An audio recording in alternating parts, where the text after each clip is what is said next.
Hello and welcome back to the Spotlight Games podcast for episode 157. Today I'll be sharing my initial impressions of Assassin's Creed Shadows, game provided by Ubisoft. We're also going to do a little bit of a review roundup for that. The Elder Scrolls Oblivion game has a remake reportedly coming as early as next month, and analysts are expecting us to have to put up some fucking money for the Switch 2. Joining me this week, my sweet dumpster boy, Cayman Darty. Cayman, how you doing? Patrick, I'm running a high tonight. Yeah? Yeah, not the normal type either. I'm riding a high. What kind of high? We got big things happening this week, Patrick. Oh, Rumor on the street is the dumpster boy is finally being let out of his cage. I've heard the rumor. That's a dangerous decision. I've heard the rumors are true. I'm just saying, I think things are going to happen this week. They're going to change a lot of fortunes in the future, mostly for the negative. But, Mostly for the negative, he says. I can't wait to see whatever that could mean. Also joining us today, my gamble we're taking, GWT Maury. Maury, how you doing? I'm doing well. With the dumpster boy doing some takeover this week. Patrick, I hope you enjoy your first and last review code from Ubisoft. You'll never get another one. Fuck. Yeah, no Fuck. This is not good. We have a lot of video game stuff to talk about because this is the Spotlight Games podcast where each week we spotlight the latest and the greatest in the world of video games. You can get it by subscribing to our YouTube channel at Spotlight Games Pod or by searching for Spotlight Games in your favorite podcast app. And hey, you can be on the show by tuning in as we record live Tuesdays at 8 p.m. Eastern time right here on twitch.tv/Spotlight Games Pod, just like Cognitive Clips and Sierra Shard both are. Be like them. Follow us on Twitter so that you're notified when we go live so you can be part of the conversation. No Spotlight game stream this week. Instead, head on over to Drop In, Drop Out tomorrow afternoon around noon. I'm being naughty. I took the day off work. I'm going to play Assassin's Creed for several hours tomorrow. Assassin's Creed Shadows. Can't wait to watch all day. Yeah. And then tomorrow night, the homie Jake Twitchin, Jerica, and myself going to do a bonus drop on Drop In, Drop Out to talk about our impressions of Assassin's Creed Shadows. The three of us have codes, so we are going to share our thoughts. At that point, I would expect I'll be like 10 hours in by the time we record. I'm very interested to see how. I know Jerica said she's going to be playing all day, and we never know what Jake's doing, but he'll have some hours, that's for sure. And then speaking of Jerica and Jake Twitchin, next week I join Clickerbait every Monday night over on twitch.tv/JK Games Podcast as we prepare for The Last of Us Season 2. In the weeks leading up to the Season 2 premiere on April 13th, we're going to be recapping Season 1. We're going to be making all sorts of predictions. We're basically going to be talking about The Last of Us in every way that we know possible. In fact, I have put together a PowerPoint. Wow. For the first episode. I have gotten so in the weeds, just to very lightly spoil. I've looked at all the directors, all the writers, and their past work because I recognize a few of the names. I'm like, wait a second, I know that name. And if he's directing, that might mean. And now I'm going to pitch what I think happens for the entirety of Season 2, episode by episode. So we'll see how that goes. And then I also said, speaking of Jake Twitchin, next week, I'm going to take the week off from Spotlight Games because Clickerbait's starting. I'm going out of town later in the week. It's just going to be a busy week for your boy P. Schwissy. He's going to come on the show for a little Jake Dumpin' with a little GWT Maury sprinkle on top. He's not prepared. A little gabagool with tuberculosis, GWT Maury on top. How about that? Gabagool with tuberculosis is so fucking If you great. tuned into yesterday's or last night's stream with Jake, Kayla, and myself while we watched Mortal Kombat, you will learn very quick that Jake Dumpin is not to be messed with. No. We are a force to be dumping. That's exactly right. And then final piece of housekeeping, join the Discord. We have a fun Discord for all walks of the Drop In, Drop Out community, whether it's Spotlight Games, JK Games, Clickerbait, Cognitive Clips, Jake Twitchin, our very own Dumpster Boy, or even the aforementioned Gabagool with tuberculosis, GWT Maury. The Discord is popping. You should join. Go to dropindropoutpod.com to find that and all of the different places we're bringing you that sweet content. Gentlemen, there's so much to discuss. We got new releases. We got what we've been playing. We've got all sorts of news. But it is Spotlight Games, in which we typically start with what we've been playing. So let's go there first. Maury, I know you've been a busy boy, buzzing around. It's pollen season, and you have been just pollinating every corner of Missouri. This sounds terrible. It does. It sure does. Wrong. What you been doing? Yeah, what you been doing, Maury? Have you been playing? Have you had time to play video games, or have you just been so busy? Dude, I feel like I've been balls deep in busyness, but I did manage to make some time in the week. I played about an hour of Marvel Rivals today. Whoa, with my brothers, which was good. I needed a little bit of time to let loose on some kids, cuss some people out.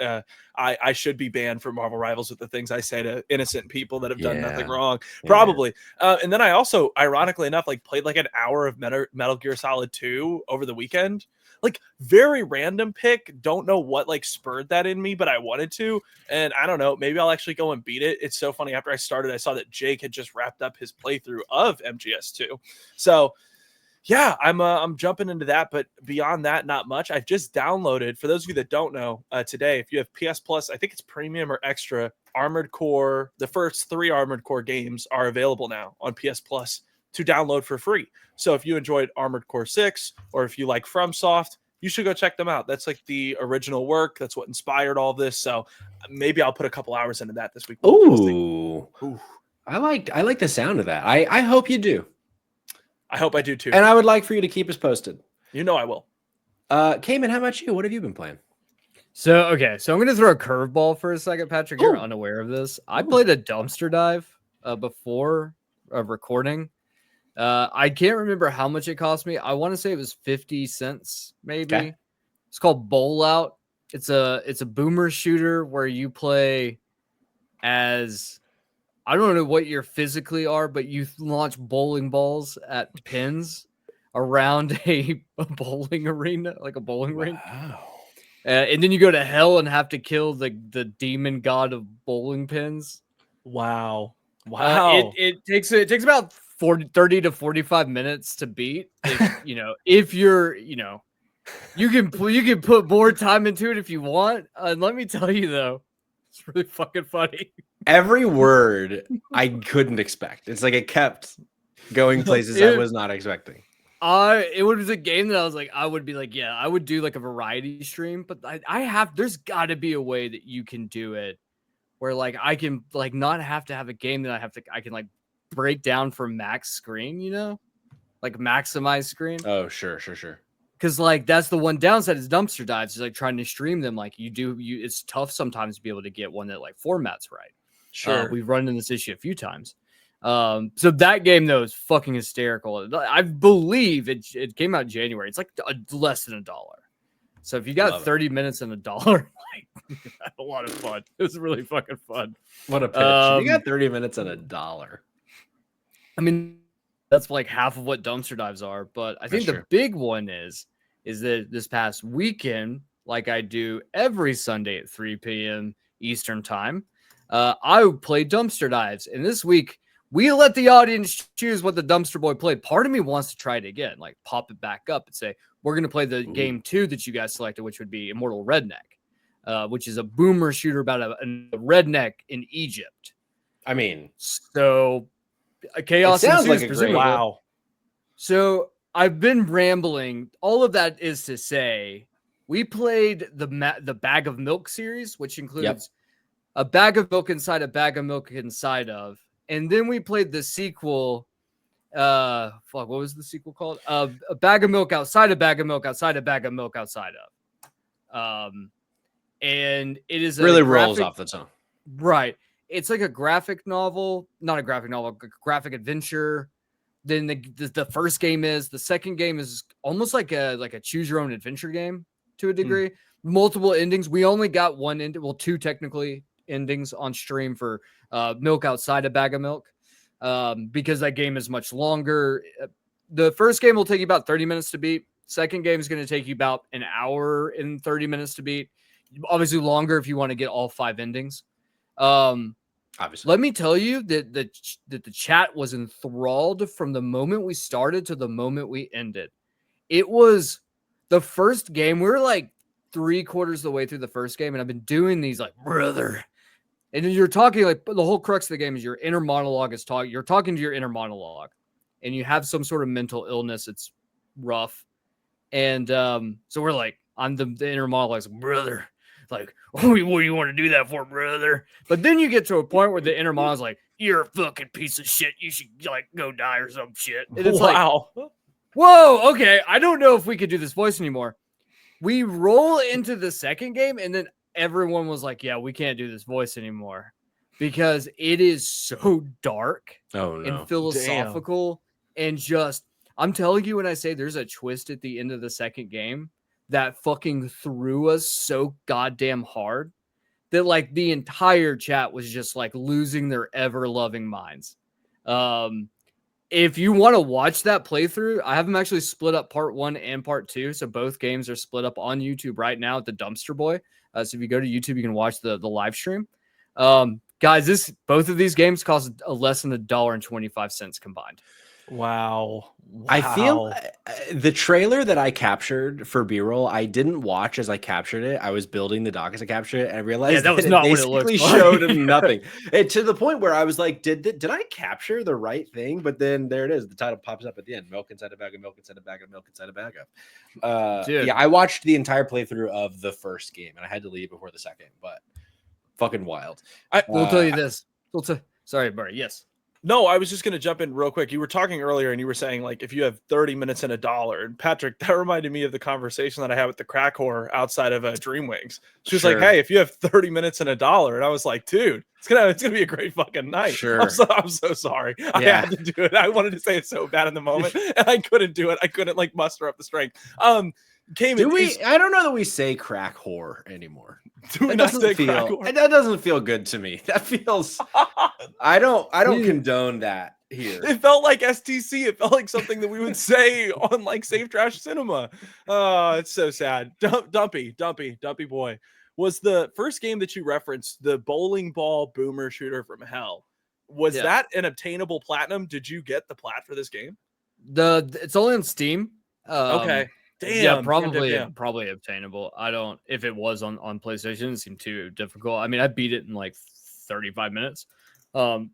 It gets way tougher at the end. But like if you approach it like a boomer shooter, you're fine. But you really have to approach it like a boomer shooter, which is very confusing if you've never played a boomer shooter before. Like it's very different than a normal first-person shooter. It's all about like mobility. But yeah, that's the 30 minutes and $1 for that one. And then obviously the bag of milk series, I think was $1.25. We picked it up. Kayla and I, another good one if you want to see. Kayla and I from JK Games, we did a live stream together where we went through the Steam spring sale and just pulled the wildest fucking games. And there's some stuff I'm forcing the Dido crew to play some games in the near future that is going to be off the fucking rails when it happens. So really love that. Patrick, what have you been playing outside of Assassin's Creed Shadows? Are you even allowed to talk about that today? Ooh. I can. Yeah. I'm allowed to. I just have to say that they provided the game. Content provided by Ubisoft, game provided by Ubisoft, hashtag ad, hashtag Ubisoft partner. No, I thought that it might make sense for me to talk about another game in a long-loved franchise that, reviews very well, sells very well. On the PlayStation Vita, I've been playing Uncharted Golden Abyss. Yeah, you told me this today. Yeah. I got so horny. The only good Uncharted game. You heard it. You're so crazy to even think that. Oh, brother. But before I jump into that, I've been playing Uncharted Golden Abyss, and can I just say, look, if you've listened to the Spotlight Games before, there's a decent chance, not a guarantee, but there's a decent chance you've heard me and Cayman wax poetic about the PlayStation Vita. What a little fucking console. God. Beautiful thing. Way ahead the other night, we had some weather in Atlanta, and a lot of the South had some weather. And I was like, you know what? In case the power goes out, in case a tree falls on me, I'm just looking around to see, like, what could I do? I found my 3DS. I found my Vita. I was like, you know what? I have not fucking played in a long time? My PlayStation Vita. So I tear my house apart trying to find the charger that I had lost. Finally found it. Booted it up. That thing immediately. I went to the little settings. It was like, oh, you want to download this game from 2025? And I was like, Wait, what? There's a game that game that you had me download, Burly Man at Sea, came in compatible on the Vita. I almost downloaded that just because I could. Wow. But I went through and I deleted a bunch of stuff that I didn't have interest in playing, and then bought a 32 gigabyte memory card off of eBay because they're a lot cheaper now than they were at launch. And I downloaded a few games, and Uncharted Golden Abyss was one of them. And I put like an hour into it, and I'm like, what a fun time. Yeah, it's damn good. It's damn good. There's, it has a bit excess of the like swiping and the fucking using the back screens. Like there's a lot of it's like I don't need all this, but I'm having a good time, and I'm probably gonna play all of it. Wow. Like I've played it before, but there's just something. It's just like scratching an itch for me, because as I've said a couple times on the show, my kind of mind-numbing game lately has been Persona 5 Royal, specifically going through like the dungeons and things. And I'm not like done on my playthrough with that. I think I've put like 30 hours into it since I picked it back up. I've made good progress, but I just wanted something different. I wanted to shoot things, and Uncharted Golden Abyss did that. Also, I'd be remiss before I go on to the next thing I've been playing to chat. So we use this thing called StreamYard to stream the podcast, and the chat within StreamYard doesn't bring certain Twitch notifications. I'm just now looking over at Twitch to see Gianni DeCrosta, the homie, resubscribed to the channel. Gianni, thank you so much. We love the support. We thank you for the support. Thanks for being here. So yeah, the other games that I've been playing, Rose and I have put a few more hours into Split Fiction, which has been a lot of fun. I do like I don't think that game is gonna like land in my top 10. I'm having a good time with it, but I'm seeing through the cracks in a lot of things that like I'm having trouble suspending my disbelief while I play it at certain moments. But I'm having a very good time, and we definitely plan on finishing the game. We got to talk. Okay, I want to hear so much more because I am not as high on Split Fiction as a lot of people are after my one play session with COG. Yeah. What is it for you that's causing it to like fall a little bit? I want to know. So I've already talked about how the story just isn't doing anything for me. That's not even the thing for me. The thing that's starting to frustrate me. So we're now, call it 5 hours in, maybe 4. For those of you that have played it, we're toward the end of the section where one of you is a monkey and one of you is a fairy. Because that section is fucking long. But I feel like I'm noticing this pattern in this game where if I'm not just like avoiding a thing trying to shoot me, I'm like just doing a very specific thing, whether it's move this platform down, whether it's, like it always kind of changes what that thing is for the area. Yeah. But I feel like the game has like 2.5 speeds. It's those two. And then like, okay, now you can actually punch something. Yes. And I'm starting to kind of get a little tired of that rinse and repeat, even though a lot of the rinse and repeat, it has like a different coat of paint. It has a completely different mechanic to it. It has a completely different feel, whether you're a fucking hot dog or you're a monkey or whatever it is. Like there's always some new coat of paint on it. But for me, I'm seeing through that coat of paint a lot. And I'm like, oh, we're at another this thing. We're at a, like, oh, we're doing this again. Oh, we're sliding down the thing. I'm going to jump and I'm going to do the grapple and I'm going to jump, dash. I'm going to like do these things that just start to feel repetitive for me. Right. And it's getting to the point where like, well, Rose and I'll be like 60 minutes into a play session. We're like, yeah, I think I'm ready to move on. I wanted to play and I want to go back, but I had enough for that play session. And for me, there's just like, these little things kind of start to pile up. And I'm like, I don't know that I'm going to end up ranking this very high at the end of the year for me personally. Sure. I appreciate first that. Things first, you're wrong, Patrick. Sure. We love you, but you're wrong. Sure. You're probably not wrong. That's fine. It's not everyone's cup of tea. I have had this interesting feeling though. I haven't had any time to be able to play it. Sid was out of the state for the weekend, and we just haven't really had a time with everything else going on to be able to like sit down. But like, it's interesting because I'm like, when I'm playing it, I love it. But then when I'm not playing it, I'm like, yeah, I'm doing other things. It's not one of those, which is an interesting feeling. One thing I wanted to say, bringing back up the PlayStation Vita, is that in this picture in my head, you planned your death to include holding a PlayStation Vita. Yeah. Which I love this idea that like I don't love the idea of you dying. But No, I you love said this it, idea and you that meant it. if you died, and like the police show up, right, and they find you presumably crushed by a tree with a Vita in your hand, that the first thing they're gonna say is like, "Dude's a virgin." Sure, It's like, for sure. as someone who also owns a Vita and would probably do the same thing as you. Yeah, Like, I mean, we're brethren in this moment. I just love this idea of like how niche of a bad fandom we have. yeah. That like we would be content with being found dead like that. Most likely they would have been like, "What is this guy holding? That's a pretty small switch. What is that? Is that a Neo Geo? What was the phone? Do you remember The N-Gage, the Nokia the N-Gage? N-Gage? I don't even know what that is. Classic. You're too young. Yeah, I am. Also, Schwag Daddy 69 in the chat being gifted a sub by the Dumpster Boy. You love to see it. Also, Nolan in the chat. What's up, he Nolan? gifted me one. Apparently, I wasn't subbed anymore. Oh, hilarious! I read that backwards. That's so funny. Schwag Daddy 69 lore drop. That's my brother. What? My best man. What? Some say the better brother. A lot of people say yeah. Wow. A lot of people say that. Wow. Okay, let's get into it. I've teased it from the top. We're 21 minutes in.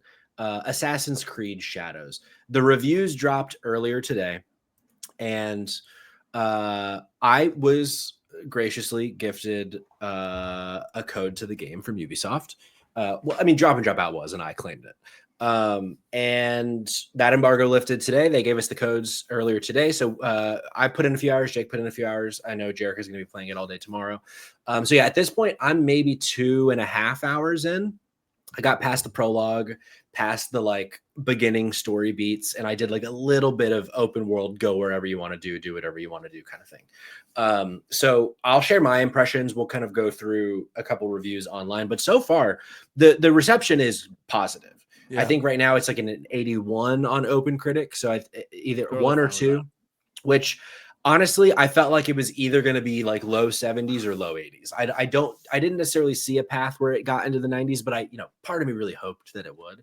So I'm just thrilled that it's on the higher end of that, because we all know Ubisoft, like they're one more wrong decision away from not having control of their company anymore. Yeah. So yeah, let's bring in a couple reviews from around the globe, and then let's talk about it, because I also want to hear kind of your initial impressions off of this, and then I'll share my thoughts as well. So first one, 8 out of 10 from Jarrett Green at IGN, says Assassin's Creed Shadows takes a flashing blade to the series' established norms, trimming them to more precise form in lieu of chopping them down outright. Combat is aggressive and requires more intentional parrying and skill management than in the past, and exploring the gorgeous provinces of Sengoku period Japan is encouraged thanks to the revamped map and de-emphasis of collecting icons and checking off lists. Naoe and Yasuke are well-realized and memorable protagonists, even though most of the story they drive follows pretty predictable paths. Both have unique playstyles that bolster each other's weaknesses, but they're ultimately imbalanced by the fact that you can make use of the stealth and exploration skills of the master shinobi far more than the superhuman strength of the samurai. This isn't the Assassin's Creed that will change the minds of folks that never connected with the series before, but for those of us with lots of hours logged in the Animus, the sum of Shadow's parts provide a refreshing realignment of the series that you should not skip. And then we also have a 9 out of 10 from Game Rant. I didn't write down who wrote this one. I'll pull that once we get the discussion going to give them their credit.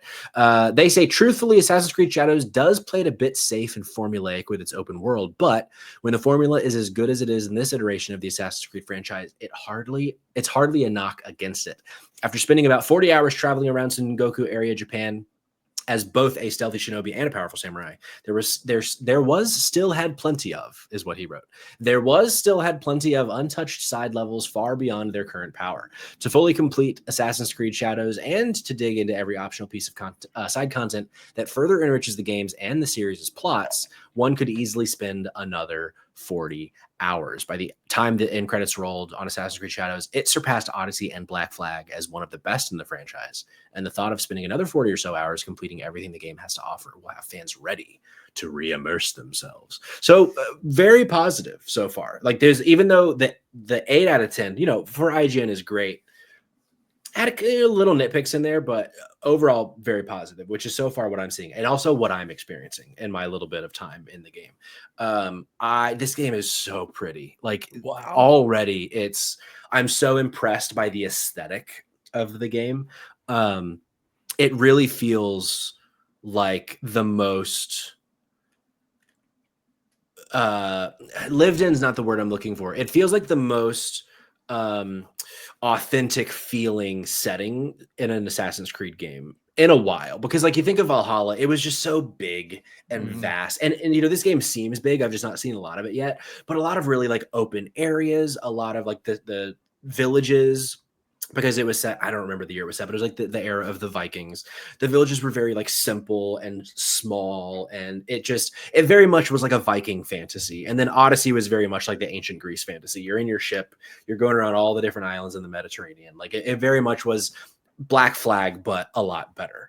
And this one so far, I'm surprised at how like dense nature is in this game, and the parts of the country that I've seen, like you can't really go off the beaten path all that much. Like you're kind of stuck on these paths going from one area to the next, because there's so much like thick bamboo and thick forest in certain areas, where like it seems like the game has its open areas, but so far it's very much kind of putting you down a hallway.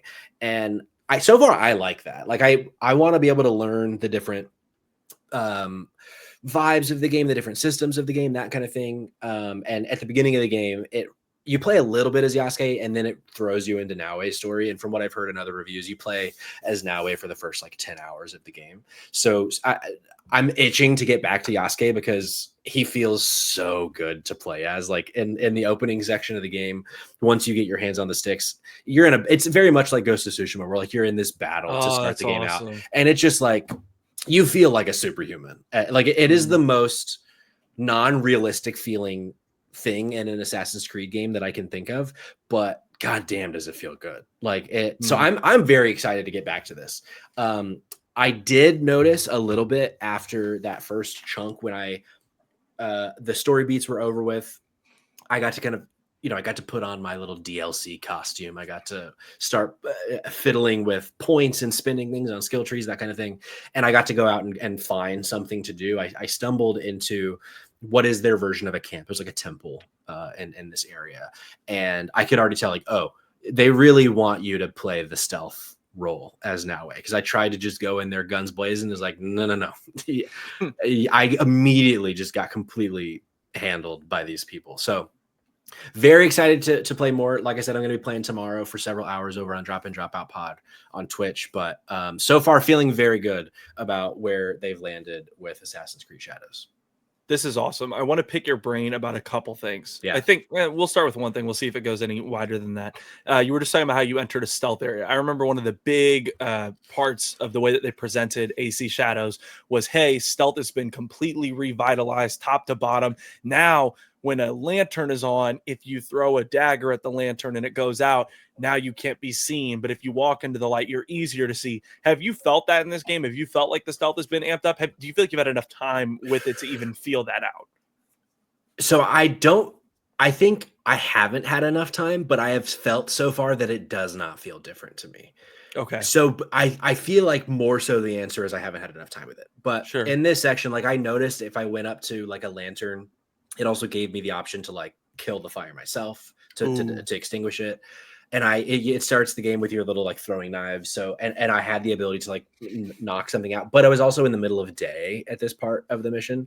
And I was there long enough that it took it to a night cycle. But when I was at night, like there just wasn't, the area that I was in was a little bit too big to where there was light, it didn't matter, if that makes sense. So hard to say. And like, it does the thing where because there's various levels of verticality in maps like this where I'm on the roof that's probably, let's say, 15 feet high, and then there's another roof that's like 40 feet high.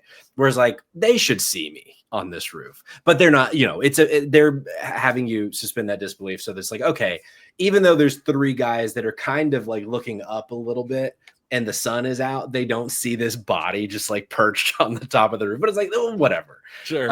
I would rather you not see me because that'll, break the game. But yeah, I'm very interested to see, because I don't have any actual tools yet. Like I don't have the smoke bomb. I did unlock the thing in the trailer where now it goes underwater and it's like breathing underwater. I had locked it, but I've not been in a place to use it yet. So very, very interested to see, because I will say this, Maury, if it doesn't feel better than the stealth felt so far, that will be a problem. Yes. Long term for me, Sure. because so far it's like, I did one encounter in stealth and it was fine. But if your first impression is fine, 40 hours in, it's not going to be fine. My impression is going to be, this is not good. You said you had another question. Yeah, no, now that I think about it, I don't think I do. But what I will say is I'm deeply excited to see you play it tomorrow. Again, where are you going to be playing tomorrow so that folks know where to find you? Twitch.tv/drop-in-drop-out-pod, game provided by Ubisoft. Come on, baby. Dude, I can't wait to catch some hours there. Literally, because I am going to make time for that shit tomorrow. I'm so amped. Come on. Hell yeah. Cayman, so this is on your fantasy critic team. Got you 11 or 12 points. We don't know where it landed yet.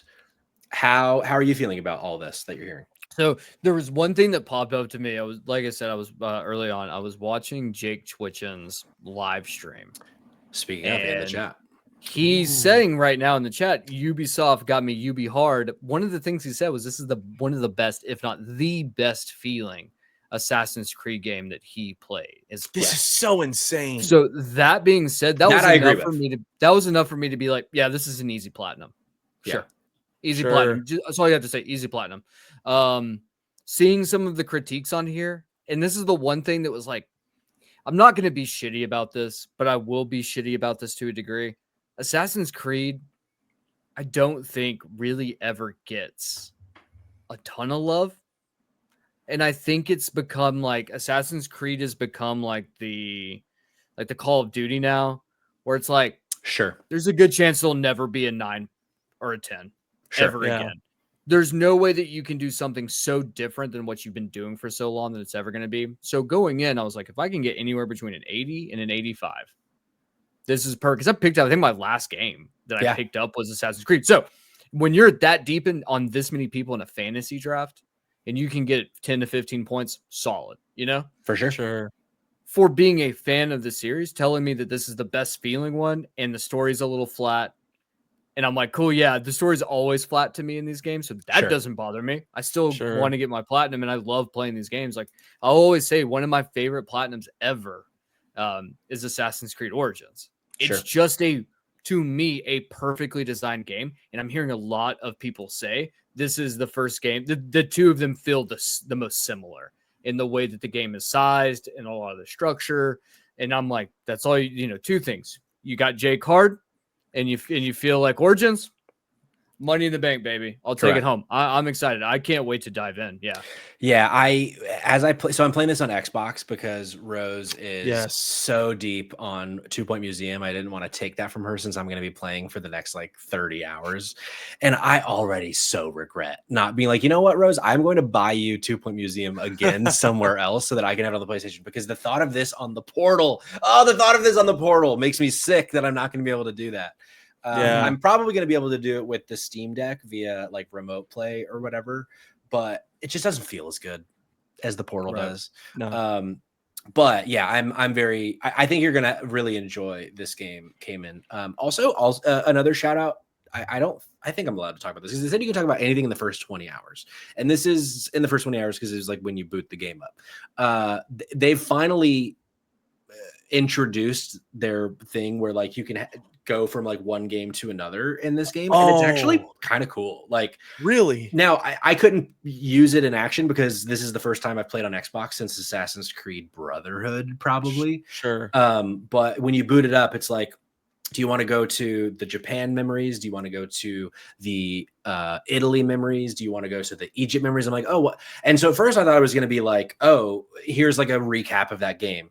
And then it takes me to the Xbox store and it's like, you can download Origins with Game Pass. Where it was like, oh, this is their game launcher now. Yeah. Pretty cool. It works pretty cool. Like it's slick. It has that, Animus feel to it. So yeah, so far positive. Yeah. What's up, Maury? No, that's awesome. Some clarification for earlier. The writer for the Game Rant article and review was Matt Caraglu. Thank you. I believe that's the proper name. And just one final thing. My God, he said that it surpasses Assassin's Creed Black Flag. What planet are we living in, bro? What timeline are we living in? I was putting money that this game was going to bomb. Like, I almost counterpicked it until you picked up Death Stranding 2, and now I get to get fucked on that front too, which is awesome. But I'm so excited to jump in and hear more of your thoughts. But yeah, shout out to Matt at Game Rant. Hell yeah. Let us know if you have any questions, thoughts about Assassin's Creed Shadows. And as one final reminder, tomorrow on Drop and Drop Out Pod, I'm going to be streaming. And then tomorrow night, specifically, Jake Twitch and myself, Jerica, aka Jerkachu, are going to be doing a bonus drop, probably like an hour-long conversation all about Assassin's Creed Shadows. So for even more thoughts, go over there. Okay, let's jump into some news. First story up today, Oblivion. Any Oblivion fans in the chat? The Elder Scrolls 4 Oblivion. Apparently, we're getting a remake, and apparently we're getting a remake like really fucking soon. I'm pulling from Andy Robinson at VGC. Bethesda's long-expected Elder Scrolls 4 Oblivion remake looks set for release sooner than expected. The Oblivion remake was first mentioned by an alleged developer back in 2023 before being named in a leaked court document the same year. Now, according to noted insider Nate the Hate, which this is true, Nate the Hate doesn't miss. Yeah. As of late, at least. Yeah. Fair. The Oblivion remake is set for reveal in the coming weeks. Unreal. A claim VGC has corroborated with our own sources. Nate claims the game will likely release before June, while sources have told VGC it could arrive as soon as next month. The Oblivion remake is understood to be developed by Virtuous. Virtuous is also the company doing the Metal Gear Solid Delta remake. So they've been fucking putting in work. They've also previously worked on Call of Duty, Tomb Raider, Dark Souls, BioShock, Battlefield, Uncharted, and Horizon as well, apparently. So they've been all over the place. And now it seems like they're having two huge remakes come out in the same year. So my first question I want to throw to you, Maury. Elder Scrolls. I don't think this is something that you and I have ever talked about. I know you're a big Starfield fan. It was your game of the year last year. Do you like Elder Scrolls at all? Okay, so this is like such a great time to have this conversation. I have tried playing Skyrim like 7 times. This is another one of those games that like I just couldn't get into. And all of my buddies in like elementary school, high school adored this fucking game. So no, I never had my breakthrough Bethesda moment until Starfield. I know that's so criminal to say. I know that not sitting here and glazing Fallout and getting the nuts of Elder Scrolls is going to piss everybody off. I don't give a shit. Sure. Starfield is Bethesda's best game. But am I excited about this fucking remake? Hell yeah, I am. It's so funny too. I wonder why they're doing it this way. Part of me thinks that maybe if you don't know this, there's like a huge modding community for the Elder Scrolls games. And specifically, there's been one community that for a decade has been making a remake in Skyrim's engine of Oblivion. Yeah. Yeah. They gotta be hurting right now. Dude. And part of me wonders, it's like, why are you handling this like this? I mean, for this to be weeks away from announcement and possibly months away from release, like, dude, if you announced this and gave it a year of time to breathe, people would be creaming their jeans. Like, part of me wonders if there was a little bit of pressure because of the Sky Oblivion community that have put 10 years of work into this remake. I wonder if this Oblivion remake will surpass what Sky Oblivion is going to be, like in visuals and what it's presenting. Like, I mean, Sky Oblivion, they're redoing all like the cave systems in the like, I don't know. Something that I didn't mention in the article. So they're apparently it's being fully remade with Unreal Engine 5 with 6 reworked gameplay systems, including stamina, sneaking, blocking, archery, hit reaction, and HUD. So it sounds like it's going to feel like a pretty different game. Yeah. And like, but you know what? I was thinking a lot about the Sky Oblivion remake and how shitty that must be. But also don't forget with Fallout London, that mod last year where like they were like weeks away or days away from release. And then out of nowhere, Bethesda's like, hey, the first update to Fallout 4 in like a decade drops tomorrow, which just completely fucked them. Yeah. So like, And like, I don't know, it's hard for me to decide where I land on this, where like, I understand this idea that like when, you know, you release the game, especially these games are very moddable. Bethesda wants you to mod their games. Like it's part of the fun. Yeah. But it's also still their game. And so like it's up to them to be able to decide if they want to make a remake. But I do feel like it is shitty to not at least have the conversation of like, hey, obviously you guys are huge fans of Bethesda. You're putting in a lot of work on this thing.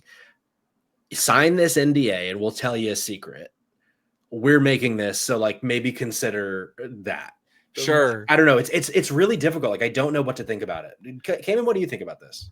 Okay. Can I tell a quick story? Yeah. Okay, good. So the other day I had a manic moment. I've been having a lot of manic moments lately, and I purchased a pair of shoes. Okay. Are we seeing the shoes right now? We're seeing the shoes right now. You ready? So look at these shoes. Look at these. Look at these ugly very fuck. sexy. I took inspiration from Patrick. I ended up not going with Patrick has these special pair of Crocs he wears. Yeah, I got them right here. Yeah, he's probably wearing them right now. And he inspired me, but I was like, I don't really, because of how sweaty my feet get during the summer. I'm like, I need something that's not going to get all sweaty, you know? So I went with these. Here's the thing. This is the pair of shoes, the same comfortable pair of Crocs, because these things are absolutely mind-blowingly comfortable. They're called the Luxe Mellows. Awesome shoes. This is what Phil Spencer's wearing when he steps all over the lifeless corpse of whoever the fuck the team was that made Avowed and Outer Worlds 2. Yeah, because that's the other part.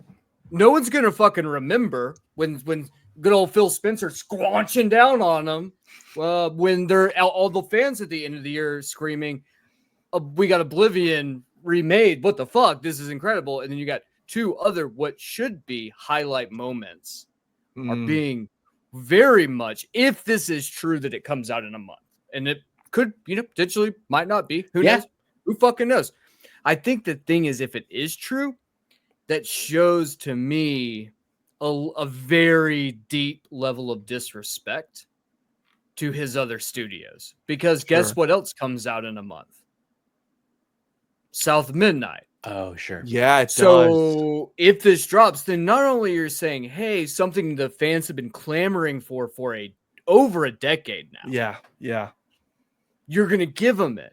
Yeah. At the same time that you're supposed to be trying to build upon two things that should be franchises in the future, it's either disrespect or it's just complete lack of any sort of self-awareness. Oh, yeah. It feels negligent. Correct. And I get that, you know, if you were to come out and say like, hey, we just rezzed it up. We just gave it a little res, you know, a little rezzed it up. Then I feel like then maybe you get away, but fans are going to be even more pissed that like, that's really, we've been asking for years that the best you can do is a high res version of game that ostensibly plays like shit now. Like, let's be honest. Sure. Yeah, no, not for sure. play well. Mods can help, obviously, but like a native version of that game does not play well. So yeah, it's one of those things where like I love it if they gave me a version that I can play and not like hate myself.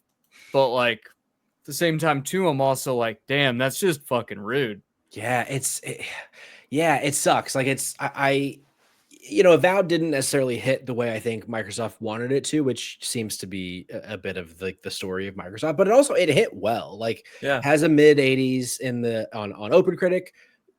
Don't think it's going to end up being in the Game of the Year conversation, but like people really love that game that are playing it. It's just not going to go down as an all-timer. And Oblivion is a really beloved game. Like I tend to kind of lean more on the Oblivion side than the Skyrim side. And, you know, that's my own like personal thing. I have baggage on the why. I've talked about it on the show before, where when I first played Skyrim, I played it on the PS3 when it was famously busted on the PS3. So I got to a certain point in that game, maybe 30 hours in, where the game just like wouldn't work for me anymore. So it wasn't until so much later in Skyrim's life cycle that I got to play it from start to finish.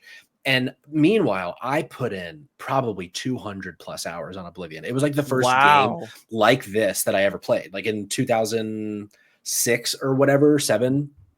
This massive, seemingly bottomless fantasy RPG with these I forget what they call it, those gates that you go into, these like hell gates where it's essentially kind of like a dungeon when you go in there, and you're supposed to go in there and like kill the bad guys and then the gate closes or whatever. But I just remember being so impressed with the amount of narrative in the game and all the side quests, that kind of thing, where in a lot of ways, like I said, I'm more fond of Oblivion than Skyrim. So I'm so excited for an Oblivion remake. But then everything that you just said came in. It's like, I still haven't finished Avowed. I'm kind of at a point where I think I'm going to abandon it because there's just, now we're about to get into that part of the year where it's release after release after release. And I didn't make enough progress when it first came out because, you know, trying to play all the other things but I want to play South of Midnight. I want to later this year play Outer Worlds too. And it's like, is there even going to be space for Oblivion? I don't know. Right. Yeah. I barely have enough. And here's the other thing too, with the way that our lives have been going lately, like, I don't feel like I have enough time in my life just to play video games for the show. Sure. Yeah. Much less now trying to squeeze in like all of these massive AAA games. Dude. You know, so it's the, you know, I don't know what to do anymore with myself, but what I can tell you is that like a game like South of Midnight will 1000% be buried to me being able to play something like Oblivion again, you know, like it's a silly scenario to be in. Here's here's a question, and I don't want this to be the answer, but I wonder if, so Coal Mines earlier was saying maybe this was a game that they had like, you know, saving for a rainy day type thing, which is like, you know, now is not a rainy day for Xbox, but this idea of like Nintendo's version being Twilight Princess and The Wind Waker. Yeah. Where I'm like, maybe they've been building on this for so long and it's like, okay, we feel like this is probably the best time-ish for it to come out, so let's drop it this summer. But is it maybe because it's not, they're not as confident in it? And like, now it's just like another thing to say that it's an Xbox game, like in the Xbox ecosystem, as opposed to we have remade Oblivion from the ground up and everyone should play it.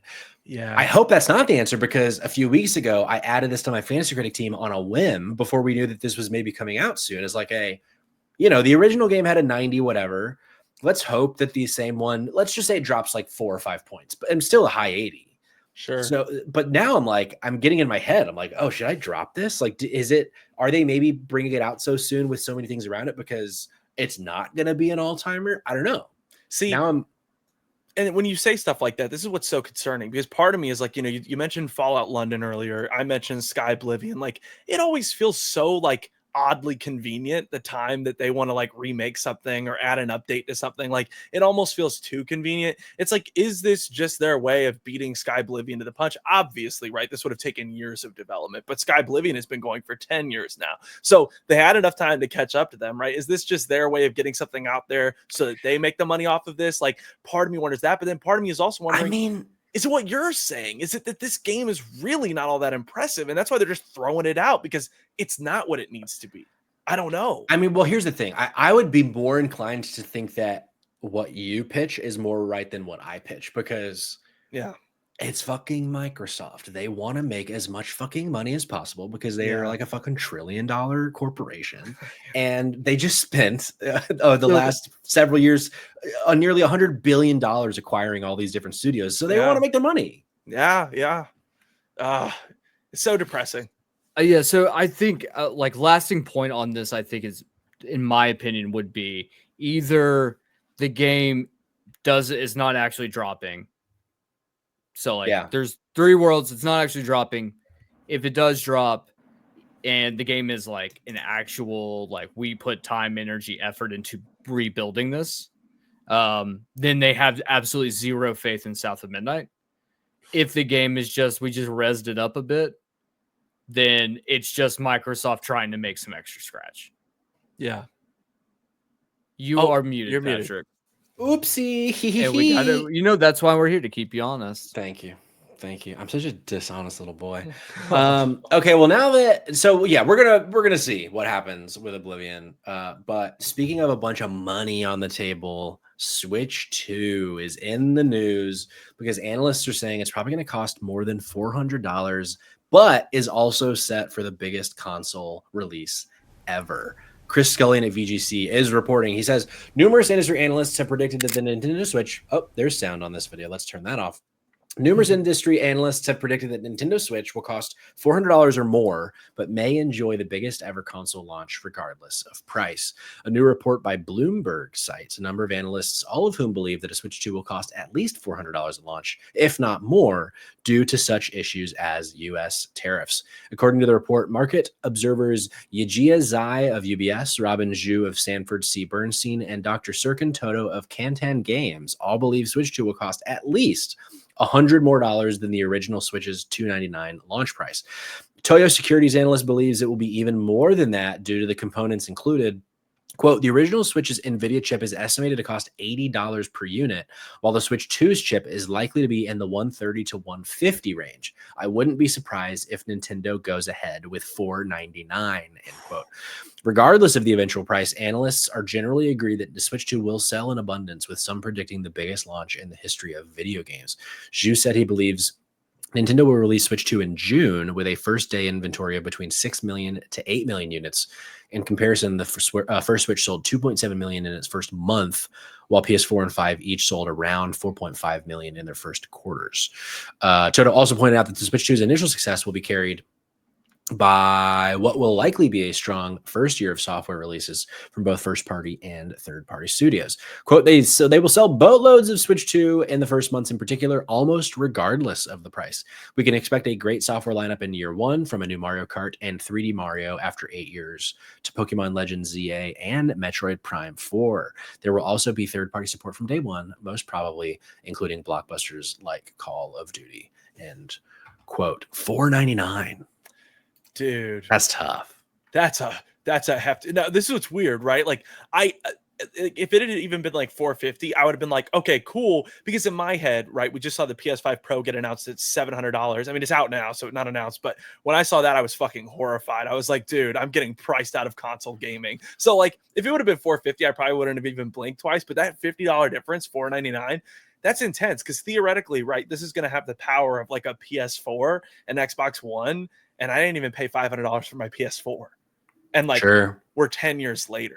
So you're 10 years behind on like the tech, but you're going to charge me $100 more for the same shit that I got 10 years ago. That's the one thing that's a little overwhelming. But obviously, right, the conversation about tariffs is there. In fact, I really want to know what came in. I want to know what you're thinking about this tariff shit, because it's going to affect the pricing of stuff like this. I'm so glad that you asked my sweet Maury boy.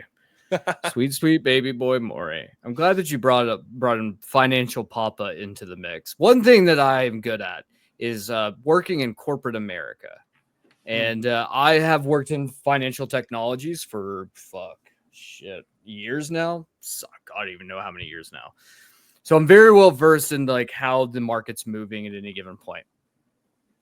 So let me tell you where we're at, guys. I'm going to break it down for you. No one's going to like this answer. We are literally a one Trump messy diaper away, from being in a full-blown recession. Like a recession that I don't think we've seen since probably 08, 09. I'm talking, this is going to be like rebuilding the economy from the ground up level stuff based on how we're playing out. The reason being, and not to get political here, is we have an absolute lunatic who has no idea what the real world is. Correct. And thinks that tariffs don't cost money to people. And so to explain what a tariff is a tax that we, the United States, puts onto product coming from XYZ country. We have to pay a tax. Who pays that tax? The people who are purchasing, so the importers, so Walmart, Target, Best Buy, they are paying a tax on this product. So let's say, what is it? China's now up to 25%. Tack on 25% the cost of to anything. And that's going to be what you got. So let's say that's, a new TV is $1,000. Now add 25% on top of that. Now your new TV is $1,250. Now let's think about the Nintendo Switch. Is it going to launch at $499? Probably. And it's probably going to launch that because of the tariffs. Now, here's the problem with that is that we are facing a massive fucking recession.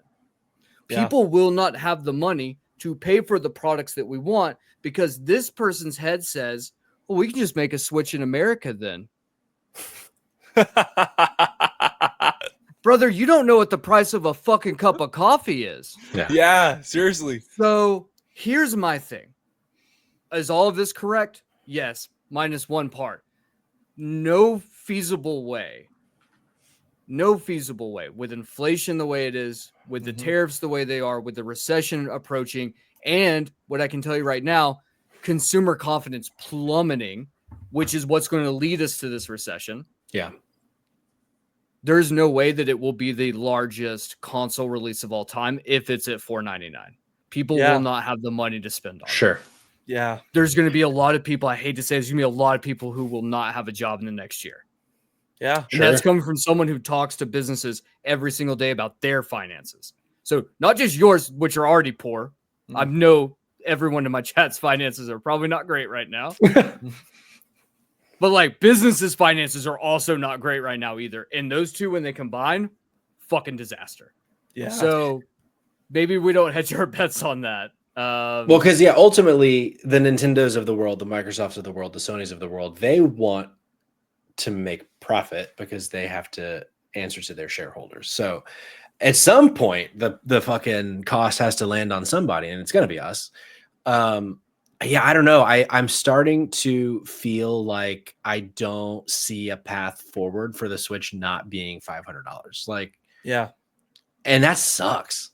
There will still be people that will pay it. Like High School Week in the chat is like, I'll pay $9.99 for a Switch too. Like there are people that care that much about a Nintendo Switch and have the financial ability to. But you're right, Cam. Like there's gonna be a lot of people that don't. And I just, I don't know. I'm very interested to see how this all plays out. And the fact that there are now more and more analysts saying like, don't expect it to be 400 or cheaper is like, it sucks I don't to think hear. I don't think it'll be 400 or cheaper. I think Nintendo's smart enough to know coming in at $499 is not something that's realistic right now, given the circumstances. But then again, I'm saying this all from a point of view that I believe that the average human being would rather pay their car bill than buy a Nintendo Switch 2.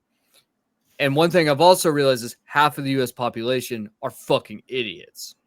So maybe it does. Maybe it does because people are too fucking stupid to do that, just is what it is, man. I'll tell you what, Cayman, my car's getting repoed because I'm getting that Switch too, baby. God Come on. Hilarious. We're fucked. We're fucked. Yeah. But hey, they said that we're going to get a new 3D Mario, so that'll be great for my fantasy critic team. As always, we'll keep you in the loop on the newest things coming out of fucking pricing for video games. Because here we are in the 18th of March. We're 2 weeks away from the Switch really giving us a bunch of info. We're going to be seeing games. I don't know that. Well, if we get a date, we'll get a price. But I feel like we probably don't get everything on the second. We probably get mostly just games. And then I bet if it's coming in June, we get another one in May that tells us the date and the price. But I don't know. That's that. If you have $500 just laying around, let us know. Yeah, because maybe we can buy a Switch too and talk about it on the podcast.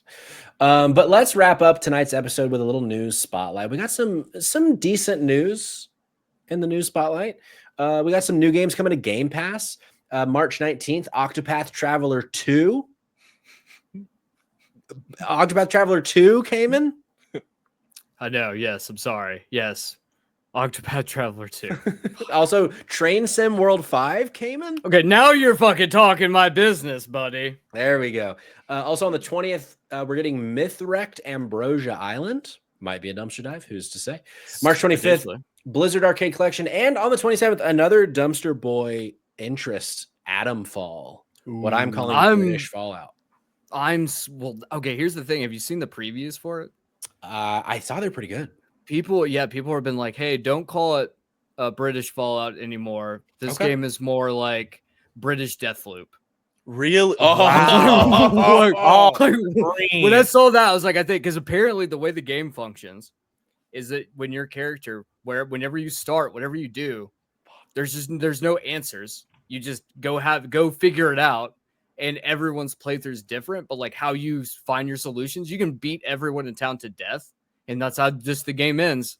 You beating everyone to death, or you could go through all these different steps, like go, do all these things. So I'm putting a lot out there to be like, this potentially could be a huge hit, or it could be a huge. It's either I feel like we either could have like a Kingdom Come Deliverance 2 scenario, or a We Happy Few scenario. So.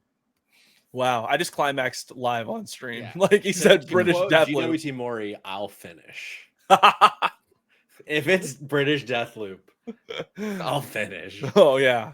Also, right now on Game Pass is Mullet Mad Jack, a highly rated FPS from last year. I know that was a game on your radar, Cayman. Where's Cog at? I just wanted to hit my quota for the night. A boomer shooter. There you go. Get fucked. And then on the other side of the aisle, PS Plus is adding Prince of Persia: The Lost Crown, UFC 5, and don't forget about the month's essential games: Dragon Age: The Veilguard, Sonic Colors Ultimate, and TMNT: The Cowabunga Collection. A couple others. Sony has formed a new first-party studio. This almost made the cut for the store for a full-on topic. Dark Outlaw Games is coming from Jason Blundell, one of the lead creators of Call of Duty Zombies. Yeah. So unclear if they're going to be making an FPS, whatever it's going to be, but very excited. Always love to see when we get a new PlayStation studio. Let's just hope they make it to the finish line. Yeah. Jesus Christ. Star Wars Hunters has announced it's closing shop after only 9 months in the market, which is a bummer. And then speaking of Star Wars, Respawn's next Star Wars game, a turn-based tactics game, will be revealed at Star Wars Celebration in Tokyo next month. How about that? Give it to me. What's that hand doing? It's all the way up here, man. I gotta carry it around with me everywhere I go. DJ Big Daddy 1. Jeez Louise. A couple others. Ori developer Moon Studios has gone fully independent. Ooh. Very fun. And we'll finish No Rest for the Wicked without Take-Two. By the way, I played like 6 or 7 hours of No Rest for the Wicked in early access, and I really enjoyed it. That's a game that I will have my eye on for when it fully releases, because it's an action RPG, has some really good bones in it, really weird art style. It's cool. And that brings us to the end of our sweet. Sorry. Also, Star Wars Episode 1 Pod Racer, I think, is what you were just doing an impression of. That was really close. That was really close. Patrick, you left out the biggest news. Oops. Which is PlayStation has signed on Bulletstorm devs. The Bulletstorm devs, people can fly to make them a game. Yes. It's rumored to be an FPS. Yes. Which I'm just saying could very well be, but definitely won't be Bulletstorm 2. Should totally be Killzone. They should totally revive Killzone. Oh, dude. If they made a Killzone game, that would fuck. It would fuck. I mean, they did Gears of War Judgment. I feel like they could get that tone and that grit right that's in Killzone. Yeah. I've been thinking about this all week. I'm so happy you brought it up, Cayman. I swear. Yeah. So Patrick was just wanting to try to scoot right by anything Bulletstorm related. I'm sorry. It missed my fucking pass. Fuck, Pat. Oh, yeah, you know what? Keep going. This is something really important about to come up. Something really important is about to come up. Patrick. Okay, something really important is about to come up, but that's it for the news spotlight. So if there's anything else important to come up, now is the time. You ready? I'm ready. Go ahead and start the socials bit, because I want to. Oh, sure. All right, well, that's the end of our show, folks. I'm seeing some Sebulbas mentioned in the chat. Once upon a time, I had a Sebulba impression. I don't think I can just pull it out. I think I need to hear Sebulba talk one more time, but at some point I'll do my Sebulba impression. But GWT Mori, where can the folks at home find you? If they loved the vibe you brought to the podcast, they're like, I want a little bit more of that gamer worth tickling. Where can they find you? Oh, yeah. If you're looking for the gamer worth tickling, the geriatric wet testicle, the grandson of topping. Oh, yeah. You know where to find me. DropInDropoutPod.com. You will find everything that we're up to at Drop In, Drop Out there. That's kind of all I'm doing right now as far as content goes. It's all on Drop In, Drop Out. So if you want to see me again, come fuck with your boy and go to DropInDropoutPod.com. Colemines in the chat. Giant wet titties, Maury. Ooh. Speaking of giant wet titties, Patrick, are you ready for the big news? Yeah, I'm ready for the big news. Guess what, guys? We are 2 streams away from affiliate status.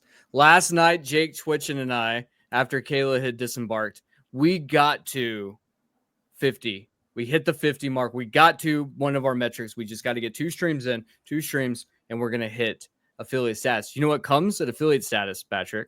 Maury? Well, Patrick. well, I know that you can now A lot of- subscribe. Well, a lot of people are going to be coming during this because we will be bringing back None Holy. Oh The my game, god! the game from the first stream that didn't save, so no one can go back and watch it exist. But because we set like a stretch goal that said if we could get this taken care of, if we could do this within the month of March, my first affiliate stream, my first subathon moment, I will dress up like a sexy nun. We will replay None Holy live. And believe you don't want to miss that. Giant wet titties, baby. Giant wet titties. Sure. You Yeah. don't want to miss that. No, I'll be there. I'll be there for sure. I guess I probably should say you would have to come to the Dumpster Boy SCC on Twitch to watch it, or you can go to the Dumpster Boy on literally all of socials, where I've been posting more content lately, more videos. We got a YouTube up now, so you can go watch past live streams that we've done, dumpster dives there. You can go watch that all there. It's finally starting to flow. We uncorked it, and it's starting to come out. I mean, you pause after that word. So you're I gonna feel raise you have to, right? Right, exactly. Well, I just gave a little shout out in the chat. So if you don't follow the Dumpster Boy SCC already, give it a follow, give it a click. But all right, that's our show, folks. Thanks for being here. Thanks for watching. Thanks for listening. As I mentioned, tomorrow, Drop and Drop Out Pod, we're gonna have Assassin's Creed Shadows all day, and then come back on Thursday for the special Save Trash Cinema extravaganza on Drop and Drop Out Pod. It's gonna be fun. And then dropanddropoutpod.com. All the things. Follow everybody. Shout out to the chat, Serious Shard, Swag Daddy 69, High Score Weekly, Coal Mines, Rabbit 128, Cognitive Clips, all sorts of folks in the chat today. Thanks for being here. Until next time, bye-bye. Bye-bye.